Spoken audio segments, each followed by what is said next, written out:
Hello, it's me again, and I am doing my recap of Iyanla Fix My Life, and this one was about the suburban life. And so it's about this family who, the mom, the dad, the son, the daughter. And I guess what was going on is that the son, about a couple of years prior, the son came out and told the family that he was gay.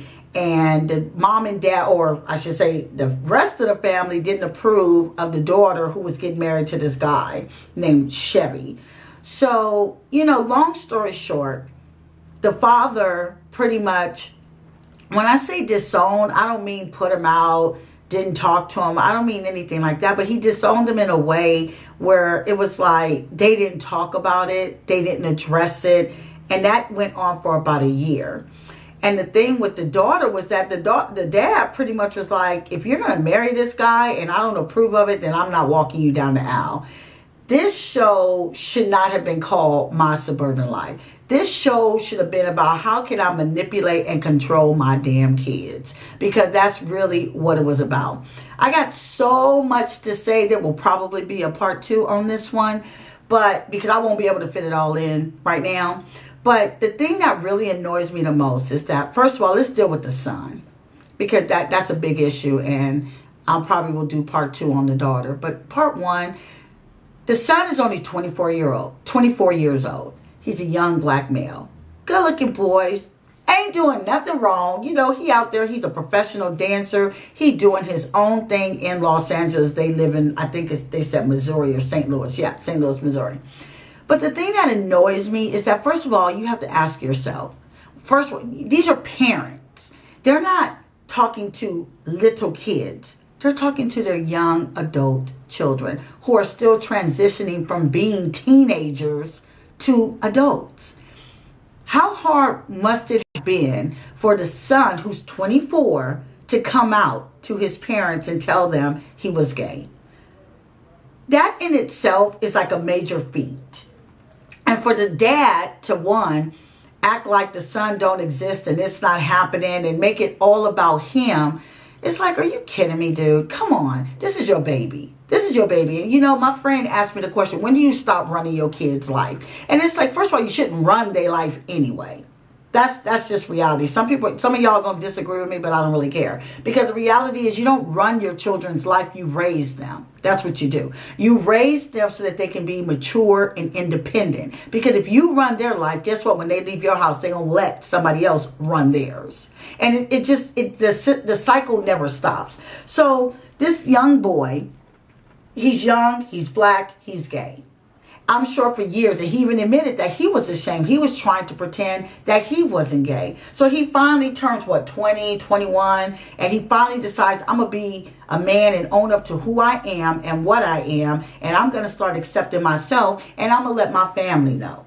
So he tells them, and then he gets avoided like the plague for a year. So now this poor kid, instead of having someone, an ally, which should be your family, he got to go to somebody else to get that comfort, that support, and that love, which is so unfair because he's a young kid. Don't get me wrong. He's 24. He's a man, but he's still young. He is still in transition. He is still learning how to go about his way.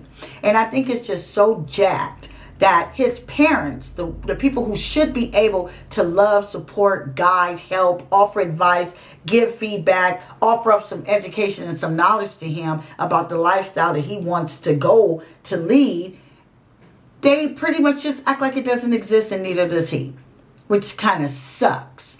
And I just say this to anybody out there who has a child that is gay, whether it's the female or the male. I say, you know what, first of all, I'm not saying you have to accept who they are. I'm not even saying you have to like who they are. But you have to remember, you birth those children. You raise those children. Who the hell are you to make them feel worse about themselves than they probably already do? Who are you to manipulate them and make them feel like they're less than nothing because they're not who you wanted them to be? And I say that with all the spunk or whatever you want to call it that I can muster up, because I have a child of my own, and we don't know what these kids are going to turn out to be, and it may not necessarily be gay. It could be a whole bunch of other things, but the thing is, it is not your right nor your place to make them feel less than who they should feel and how they should feel about who they are and what they are. If anything, at that point in time, that's when your parenting skills should kick in. And you should be saying, I may not like it, I may not accept it, but I support you in whatever it is you want to do. Gay is not the only thing that makes you who you are. What they need to be trying to do is just make good decisions about the lifestyle that you're about to embark upon. Make good decisions. Just like I would tell you if you was going to date a girl or, a girl date a guy. Be protected. Protect yourself. Be careful. Don't be out there with just anybody. Why does it make it any different that they're gay? Why is that different? Wouldn't you still tell your son if he liked women to still be careful, to still be protected? Would you disown them because they didn't like the girl that you dated? So why should it be any different because your son liked men or your daughter likes women? There is no difference. You still need to be the parent that God chose you to be and raise your children up right, not necessarily control and manipulate how you want them to be, because that's just not fair. Now, moving on to the daughter, this was just stupid as far as I'm concerned. They wanted to pretty much, they didn't like the guy that she was trying to date. Now, they didn't really go into full detail on what this guy really did, and if they didn't, it's probably because there wasn't nothing much. The only thing that they all agreed upon is that they felt like he was smothering her and he had an anger problem, and she even admitted it, but she stated that he never hit her, didn't call her out her name or anything like that, but he probably just got some anger issues and he probably flare up quickly. I can tell that would be a red flag for any parent. Because no parent want to think you dating a crazy ass man and then he going to get crazy on you and then we going to have to bury him in the backyard. So I get that. But what I don't like is the fact that they're trying to make her feel like if she don't do what they want her to do, then there are going to be some consequences. This girl's 20. This girl can do whatever she want to do. But I get it. She's still under their house, under their roof. And there's still some respect that needs to go on there. But it didn't sound like she was being disrespectful because she wanted to date and marry somebody that they didn't like or approve of. Disrespect is having him come over when I said he can't come over. Having him sleeping in your bed in my house when you ain't paying no damn rent. That to me, I could see. But nobody ever brought that up. I think it was just one of those things, once again, just like the son, they wanted to be in control of her life. And matter of fact, it wasn't, I think that, the dad said it. He said it that she's not doing what I want her to do.